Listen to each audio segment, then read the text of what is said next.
Tervetuloa videolle. Tällä kertaa pikaisessa esittelyssä on The Last of Us Limited Edition DualSense-ohjain suoraan Zeidolin kokoelmista. Sony julkaisi tämän ohjaimen juuri sopivasti The Last of Usin toisen tuotantokauden alkua HBOlla. Ja tässä otetaan ohjain paketista ulos.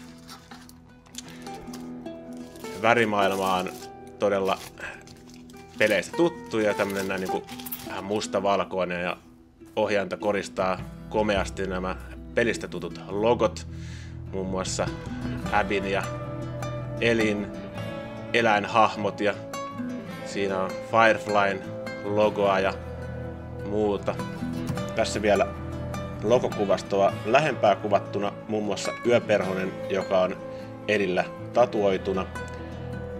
Sitten pelisaavutuksia kummankin pelin 1 ja 2 löytyy mustina tästä ohjaimesta, ja tulikärpänen komistaa ohjainta keskeltä ja susi tuossa oikealla puolella, Abin susi.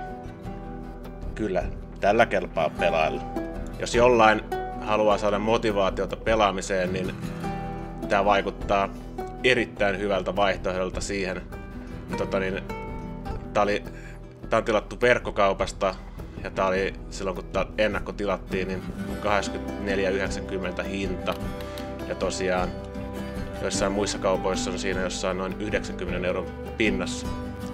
Mitä mieltä itse oot? Kelpaisiko tällä pelailla Last of Us Part 1 ja 2 läpi? Kommentoi.